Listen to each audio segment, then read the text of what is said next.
नमस्कार, मैं केशव राय इस समय थिएटर की एक महान हस्ती निर्देशक मुजीब खान साहब के साथ हूँ। इनकी यहाँ पर रिहर्सल चल रही है। 31 जुलाई को साहित्य सम्राट मुंशी प्रेमचंद जी की जन्म जयंती है। उस दिन आपके 4 नाटक हो रहे हैं प्रेमचंद जी की। तो आज हमने इनसे समय मांगा है और इन्होंने जो काम किया है उनकी कहानियों पर, अब तक 313 कहानियाँ पर इनका नाटक कर चुके हैं आप, और 315 कहानी है, जिसमें से सीरीज चली है 600 नाटक तो मुंबई में ही हुए और 400 देश और दुनिया में हुए। तो हम बातचीत करते हैं मुजीब खान साहब से। नमस्कार सर। नमस्कार। ये जो यात्रा है मुंशी प्रेमचंद जी के नाटकों की, दुनिया में किसी ने नहीं की है, और आप जो निरंतर कर रहे हैं और आपको लिम्का बुक ऑफ रिकॉर्ड्स में नाम दर्ज है, ऐसा कोई नहीं कर रहा है जो आप मुंशी प्रेमचंद जी के नाटक। क्या इसकी प्रेरणा कहाँ से मिली और ये क्यों? देखिए केशव राय जी, हम थोड़ा सा पास्ट में अगर जाते हैं तो 2005 में भारत सरकार ने ये ऐलान किया था कि मुंशी प्रेमचंद की 125वीं बर्थ एनिवर्सरी है और उसको बहुत बड़े पैमाने पर सेलिब्रेट किया जाएगा। तो हमने सोचा कि इतने महान लेखक को हम श्रद्धांजलि कैसे अर्पित करें, ट्रिब्यूट कैसे पेश करें। तो जहन में आया कि मुंशी प्रेमचंद के ड्रामे भी हैं और वो ड्रामे बहुत बड़े बड़े हैं। संग्राम उनका एक प्ले है जो 4-4.5 घंटे का प्ले है। तो हमने सोचा कि क्यों नहीं मुंशी प्रेमचंद की कहानियों को ड्रामों का रूप दिया जाए।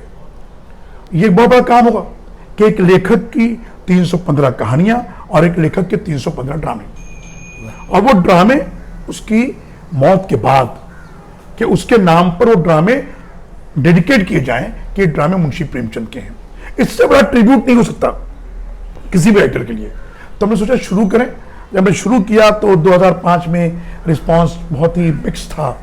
लोगों ने पसंद किया, कुछ ने कहा कि प्रेमचंद को कोई पढ़ना नहीं चाहता है, आप प्रेमचंद दिखा रहे हैं। तो हम हिम्मत नहीं हारे, हमने कहा हम करेंगे, और मुसलसल लगातार हम करते रहे। पहले 3 कहानियों पर ड्रामे किए, फिर 15 पे किए, 25 पे किए। मुंशी प्रेमचंद, आप जैसे मैं एक मिसाल दूं कि पुरानी शराब जितनी आप पीते हैं उतना नशा आपका बढ़ता है।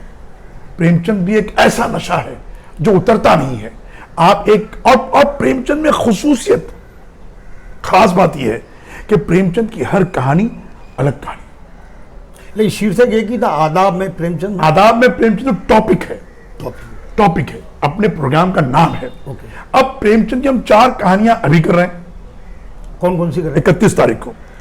और मैं इससे पहले बता दूं कि प्रेमचंद के बारे में लोग कहते हैं कि प्रेमचंद जो है वो आउटडेटेड है, रोने धोने की बात लिखते हैं, और लोग जो है वो पढ़ के दुखी हो जाते हैं। दुख तकलीफ, नारी पीड़ा, वो गलत है। किसान, हमारे जो क्रिटिक्स हैं उन्होंने प्रेमचंद को चंद कहानियों में बांध दिया है। वो कहानियां सवा सेर गेहूं, कफन, बड़े घर की बेटी, ये वो कहानियां जिसमें उनको लगता है कि प्रेमचंद यही हैं, बट प्रेमचंद वो नहीं है।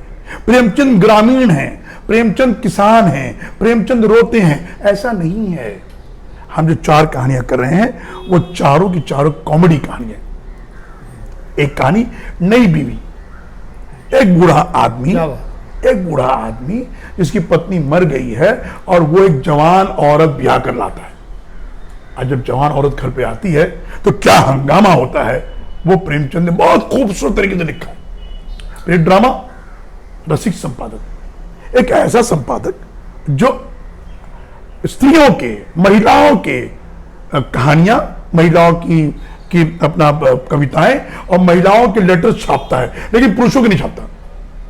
अब उसकी जिंदगी में एक महिला बहुत दिन से उसके साथ है, उसको लगता है कि महिला बहुत ही जबरदस्त है, राइटिंग बड़ी खूबसूरत है, नाम बड़ा अच्छा है, कामाक्षी देवी। लगता है कि यार औरत क्या होगी, लेकिन जब औरत आती है तो खोदा पहाड़ और निकला चूहा, पूरा उल्टा हो जाता है। फिर एक कहानी शिकवा शिकायत, औरत और मर्द की कहानी, मियां बीवी की कहानी, जो हमेशा एक दूसरे से शिकवा शिकायत करते रहते हैं। तुम ऐसे हो, तू ऐसी है, तुम वैसे हो, पूरा प्ले शिकवा शिकायत, और पब्लिक हंस रही है। अब ये तो होगी। और एक कहानी मोटे राम की डायरी। मोटेराम वो शख्स है जिसमें मुंशी जी ने कम से कम 10 से 11 कहानियां लिखी हैं। मोटेराम की डायरी, मोटेराम का सत्याग्रह, वैद मोटेराम शास्त्री, संपादक मोटेराम शास्त्री, ऐसे प्रेमचंद ने 10-12 कहानियां लिखी हैं। उस जमाने में प्रेमचंद ने सीरीज चलाई थी। हम आज बोलते हैं ना सीरियल चल रही है, एपिसोड चल रहे हैं, प्रेमचंद ने कहानियों में एपिसोड बना दिए। मैं बात कर रहा हूं आपसे 1900 की, जबकि कुछ नहीं था। ये सीरियल क्या होती है, फिल्म क्या होती है, लोग नहीं जानते थे। प्रेमचंद बहुत फार साइडेड थे। उन्होंने जो कहानियां लिखी हैं वो उस दौर के लिए भी हैं, आज के लिए भी हैं और कल के लिए भी हैं। ये चारों कहानियां हिलेरियस कॉमेडी कहानियां हैं। आप बैठे, आप सिर्फ हंसेंगे। ये 4 कहानियां। प्रेमचंद के बारे में एक और अहम बात, ये जो प्रेमचंद आउटडेटेड है, पुराने जमाने के हैं। प्रेमचंद ने 1911 में एक कहानी लिखी, मिस पद्मा। एक औरत एक आदमी के साथ बिना रिश्ते के रह सकती है, लिव इन रिलेशनशिप। सोचिए आप सर, उस वक्त जब औरत का गौना नहीं होता था, वो अपने ससुराल की गली में नहीं जाती थी, उसे पता नहीं कि ससुर कौन है, मेरा शौहर कौन है, जानती नहीं थी। उस दौर में कहानी लिखी है miss Padma. Very bold story, bold कहानी। उन्होंने ज़ॉम्बीज पर हॉलीवुड फिल्म बनी है 1950 के बाद। प्रेमचंद ने 1914 में कहानी लिखी है ज्वालामुखी, ज़ॉम्बीज पर। अगर हमने प्रेमचंद की कहानी पढ़ी होती ज्वालामुखी, तो वर्ल्ड में ज़ॉम्बीज में पहली फिल्म हम बनाते। प्रेमचंद के साहित्य ने यथार्थवादी लेखन की नींव रखी है जी, जो आज पिछले 100 साल से आज भी जी चल रहा है, मार्गदर्शन कर रहा है। इसके बारे में देखिए, ऐसा है ना कि प्रेमचंद ने कहीं लिखा, उनसे पूछा गया कि जब प्रेमचंद से पहले जो राइटिंग थी वो पूरी की पूरी वो परियों की और जिनों की और भूतों की ऐसी कहानियां थी। प्रेमचंद ने पहली बार रिश्तों की कहानियां लिखी, रिश्तों की कहानियां। ये माँ है, ये बेटा है, ये बाप है, ये भाई है, ये बहन है, ये बीवी है, ये रिश्तों की कहानियां लिखी और लेखन का पूरा पैटर्न चेंज कर दिया। आप प्रेमचंद की कहानियां पढ़ते हैं तो आपको प्रेमचंद की कहानियों में जिंदगी मिलती है, हकीकत मिलती है, सच्चाई मिलती है। प्रेमचंद से उसने पूछा कि आप कैसे लिखते हैं, आप राइटिंग कैसे करते हैं? तो उन्होंने कहा कि मैं बेसिक कॉन्सेप्ट 7-8 लाइन में अंग्रेजी में लिखता हूं एक पन्ने पर, और अगर उस प्लॉट में, बेसिक कॉन्सेप्ट में ड्रामा होता है तो मैं उस पर कहानी लिखता हूं, और अगर ड्रामा नहीं होता तो कहानी नहीं लिखता हूं। लोग मुझसे पूछते हैं कि आप प्रेमचंद की कहानी क्यों करते हैं, उनकी कहानियां, तो मैं जवाब देता हूं कि जो राइटर ये लिखता है कि मेरे बेसिक प्लॉट में ड्रामा है, तो इसका मतलब है उसकी कहानियों में ड्रामा है। यही वजह है कि प्रेमचंद की हम कहानी हमने जो चूज किया, प्रेमचंद को इसलिए चूज किया कि उनकी हर कहानी में ड्रामा है। उनका पहला पन्ना खोलें आप, ऊपर की 2 लाइन पढ़ें और ड्रामा शुरू हो जाता है। किस राइटर में, अच्छा कमाल की बात यह है कि हर कहानी एक दूसरे से अलग है। आप पढ़ते हैं सवासिर गेहूं, आप पढ़ते हैं कफन, आप पढ़ते हैं बड़े भाई साहब, बड़े घर की बेटी पढ़ते हैं। आप लगता है कि ये क्या कह रहे हैं, आप प्रेमचंद की कहानी पढ़ते हैं, अनाथ लड़की, अलग कहानी है, वो बदनसीब मां, अलग कहानी है। आपको समझ में नहीं आता कि राइटर जो है कितने रंगों में लिखता है, रंगों में लिखता है। प्रेमचंद का एक रंग नहीं है, प्रेमचंद का रंग अलग अलग रंग है। और ऐसा लगता है कि कैनवस में बिखरते जाते हैं, वो रंग फेंकते जाते हैं। हर कहानी एक अपने आप में बहुत जबरदस्त बात कन्वे करती है। मतलब परिवार में, समाज में या देश में जो वातावरण घटनाक्रम चलता रहता है, उसी को लेकर प्रेमचंद जी ने अपनी लेखनी। बहुत क्या, मैं वही कहता हूं, अगर प्रेमचंद आज जिंदा होते इस दौर में जब लैपटॉप है और मोबाइल में सारे ऐप्स हैं, तो प्रेमचंद दिन में कम से कम 3 कहानियां लिखते। आप जिस अखबार के पन्ने को उठाएं उस पर एक कहानी है, जिस पेपर को, हर पन्ने पर एक कहानी है। प्रेमचंद उस दौर में जब बड़ू कलम भिगो कर लिखते थे, लाइट नहीं थी घर में, एक छोटा सा टूटी फूटी कुर्सी थी, उस पर बैठकर उनका एक कहानी है। लेखक कहानी में प्रेमचंद का वर्णन है, उनकी कहानी एक जीवन सार प्रेमचंद का वर्णन है। प्रेमचंद क्या है? आपको अगर प्रेमचंद को समझना है तो आप लेखक कहानी पढ़िए। आपको प्रेमचंद को जानना है तो आप जीवन सार पढ़िए, मेरी पहली रचना पढ़िए, आपको लगेगा कि प्रेमचंद क्या है। तो उनकी कहानियों, एक आदमी बनारस से 10-11 किलोमीटर दूर लम्ही गांव में, गांव है जहां पे कुछ नहीं है, वहां बैठकर कंसीव क्या कर रहा है, कंसीव कर रहा मिस पद्मा ज्वालामुखी। कितना फार साइडेड आदमी है, कितना आगे की सोच रहा है। हमारे राइटर तो आज की सोच नहीं पाते हैं। प्रेमचंद ने तो आपको भी प्रभावित किया है, मुझको भी किया है, मेरे अब्बाजान को भी किया है, अब्बाजान के अब्बाजान को भी किया है, और मेरे बच्चों को भी कर रहा है। प्रेमचंद जी की मतलब तुलना शेक्सपियर से भी की जाए ऑफ कोर्स। तो अब दोनों में लेखन में क्या है? अब देखिए अगेन समानता। अब देखिए प्रेमचंद जो है, उनका जो लेखन है, मैं आपको इसका एक हवाला दूंगा प्रेमचंद की कहानी के साथ। प्रेमचंद की कहानी है लेखक। हम लोग खास तौर पे हम इंडियंस, हमें बहुत अच्छा लगता है वेस्टर्न कल्चर, हमें बहुत अच्छा लगता है वेस्टर्न लिटरेचर, हम बहुत पसंद करते हैं वेस्टर्न चीजों को। हमारे यहाँ हैरी पॉटर को हमारा बच्चा जानता है, लेकिन हमारा बच्चा ये नहीं जानता कि प्रेमचंद कौन है। क्या बात, बिल्कुल सत्य बात। हमारे बच्चे को पता है कि हैरी पॉटर है, उसको पता नहीं कि टैगोर कौन है। बहुत अच्छी बात। मैं एक स्कूल में गया, सत्य। मैं प्ले करा था, मैंने एक बच्चे को फोटोग्राफ दिखाया प्रेमचंद का। बोला बेटा ये कौन है? तो बच्चे ने कहा कि ये अंकल कौन है। जब आपका बच्चा ऐसे महानुभावों को, ऐसी शख्सियतों को अंकल कहेगा तो समझिए बहुत बुरा वक्त शुरू हो गया। अंकल उसको कहते हैं, इसको आप जानते नहीं है।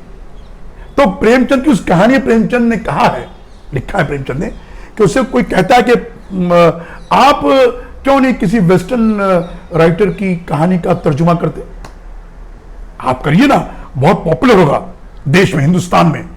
तो प्रेमचंद ने जवाब दिया कि क्या कोई वेस्टर्न राइटर ने हमारे किसी राइटर का तर्जुमा किया है? टिट फॉर टट। जब उसने नहीं किया तो आप उससे एक्सपेक्ट क्यों करते हैं? प्रेमचंद ने उस दौर को और आने वाले दौर को भी दर्शाया है। शेक्सपियर ने भी उस दौर को और आने वाले दौर को भी दर्शाया है। प्रेमचंद के यहां एक अच्छी जबान है, अब खूबसूरत लैंग्वेज है, वही लैंग्वेज शेक्सपियर की खूबसूरत जबान है। आप आज प्रेमचंद पढ़ते हैं तो आप पढ़ते ही जाएं, जब शेक्सपियर को पढ़ते हैं लगता आप पढ़ते ही जाएं। तो ये कमाल राइटर की लेखनी का है कि वो आपको उलझाता नहीं है, वो आपको सरल भाषा में बताता जाता है। कितनी सिंपल जबान में प्रेमचंद लिखते हैं। उन्होंने अगर उर्दू लिखी है तो उर्दू भी खालिस उर्दू नहीं लिखी, और अगर हिंदी लिखी है तो शुद्ध हिंदी नहीं लिखी है। मैं एक बार और क्लियर कर दूं आपको, प्रेमचंद ने जो उर्दू कहानियां लिखी हैं उसका तर्जुमा जिन हिंदी राइटरों ने किया है, उन्होंने अपनी काबिलियत डाल दी उसके अंदर। और प्रेमचंद जो हिंदी कहानियां लिखी हैं उसे जितने जो तर्जुमा उर्दू राइटरों ने किया है, उन्होंने अपनी काबिलियत डाल दी है। प्रेमचंद की भाषा हो ही नहीं सकती, इतने सख्त लफ्जों का इस्तेमाल किया, इतने सख्त लफ्ज प्रेमचंद क्या ही नहीं। प्रेमचंद की बहुत सरल भाषा है। तो मुझे लगता है कि कहीं हमें यह भी जांचना होगा कि प्रेमचंद का ट्रांसलेशन जो हो रहा है वो कितना सटीक है, वो कितना करेक्ट है या कितना एप्ट है, वो आपको देखना पड़ेगा उसके लिए। आपकी जो संस्था है और क्या क्या करती है? सी आइडियल ड्रामा एंटरटेनमेंट अकेडमी जो है वो प्रेमचंद के साथ तो हमारा एक कमिटमेंट है, हम प्रेमचंद से जुड़े हुए हैं। और इसके अलावा हम गुरुदेव रविंद्रनाथ टैगोर पर ड्रामे करते हैं, उनकी कहानी पर ड्रामे करते हैं, मंटो की कहानी पर ड्रामे करते हैं। हमने अभी लोकमान्य तिलक की जिंदगी पर ड्रामा किया है, हमने स्वामी विवेकानंद की जिंदगी पर ड्रामा किया है। हम जो है वो दिनकर जी की महाकाव्य रचना रश्मि रथी, हम उसका मंचन करते हैं, जिसमें हर कलाकार जो है वो पोएटिक फॉर्म में बोल रहा है।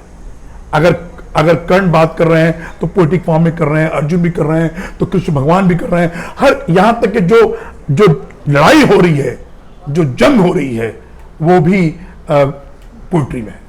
एक बहुत खूबसूरत ड्रामा है, वो भी हम करते हैं। बहुत हम ज्यादा जो जुड़े हुए हैं वो लिटरेचर के साथ और साहित्य के साथ जुड़े हुए हैं।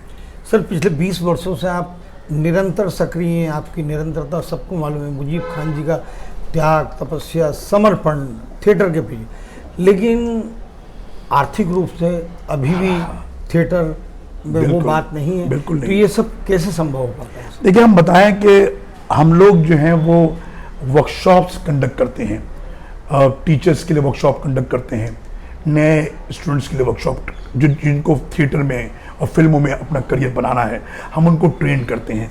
मैं कुछ वर्कशॉप ट्रेन करता हूँ बैंक के एम्प्लॉयज़ के लिए कि कैसे आपका बॉडी पोस्चर होना चाहिए, आप कैसे बैठेंगे, आप कैसे बात करेंगे, कैसे आप एड्रेस करेंगे। तो वो वर्कशॉप से जो हमारी आमदनी होती है उससे हमारे सारे खर्च चलते हैं। और हम शोज़ भी, आप जानते हैं कि शोज़ में आज कोई टिकट खरीद कर नहीं आता, आप उसको बुलाइए तो फोकट में भी नहीं आता है। यार बहुत दूर है यार, मतलब रिक्शे में आऊँ और बस में आऊँ और ट्रेन में आऊँ और टैक्सी, बहुत खर्च हो जाएगा, उसमें भी नहीं आता। कभी निराशा नहीं होती है? लेकिन हाँ, नहीं, ये कमाल है, ये कमाल है। ये जो काम है ये जुनूनियों का है, ये पागलों का है। जब तक आप में पागलपन नहीं होगा, जुनून नहीं होगा, आप ये नहीं कर सकते। मैं हमेशा कहता हूं ये मुझ जैसा काम हिंदुस्तान में हर तरफ हो सकता है, लेकिन वो पागलपन नहीं। आप करिए ना, यूपी में हो सकता है, बिहार में हो सकता है, जहां चाहे आप कर सकते हैं, लेकिन ये पागलपन चाहिए। प्रेमचंद जी पर फिल्म बनी उनके? प्रेमचंद की जिंदगी, प्रेमचंद की कहानी थी सदगति, उस पर उन्होंने बनाई थी सत्यजीत रे के सामने। एक्टिंग भी की थी, अभिनय भी किया था कोई? उन्होंने एक फिल्म में अभिनय किया। और उन्होंने एक फिल्म लिखी थी मजदूर, और वो मजदूर भी पिक्चर कंप्लीट नहीं हो पाई थी, पता नहीं क्या वजह थी। रीजन यही था कि प्रेमचंद ने कहीं लिखा है इस जगह पे कि जब मैं बॉम्बे गया लिखने के लिए तो लोग मुझे लिखना सिखा रहे थे। उन्होंने तो बहुत ऐसा शब्द का उपयोग किया यहाँ पर, कुछ अलग ही हुआ है सब, जो मैं बोल नहीं सकता। जी कि फिल्म वाले ऐसे हैं वैसे हैं। तो उन्होंने कहा अभी आप प्रेमचंद को लिखना सिखाएंगे कि अब ये डायलॉग ऐसा नहीं, ऐसे लिखिए, तो वो आदमी क्यों आपके साथ काम करेगा? इसलिए बहुत हताश होकर यहाँ से गए, निराश होकर यहाँ से गए। और ये खुशखबरी है कि हमारे लिए, हम महाराष्ट्रियंस के लिए खुशी की बात है कि प्रेमचंद की जो पहली कहानी जो ट्रांसलेट हुई किसी और भाषा में, मराठी में पहली कहानी ट्रांसलेट हुई, उसके लिए प्रेमचंद ने खास आभार प्रकट किया है। एक खांडेलकर साहब कोई थे पूना के, उन्होंने ट्रांसलेट किया था। चलिए सर, धन्यवाद, बहुत शुक्रिया। तो 31 तारीख को सर के 400वें प्रेमचंद जी की पुण्य जन्म जयंती पर, तो सब मैसूर एसोसिएशन में मैसूर एसोसिएशन कहाँ? माटुंगा में है। हाँ। शाम 5 से 7 है। हमने भी सर को हमारे कार्यक्रम में आमंत्रित किया था, लेकिन ये समय की ना होने की वजह से आज हमने कहा सर से समय लिया साक्षात्कार के लिए, और आपको अच्छी जानकारियाँ भी मिली। तो 31 तारीख को सर का प्ले भी देखिए, ऑनलाइन भी है सर? ऑनलाइन भी है। ऑनलाइन जरूर देखिए। धन्यवाद।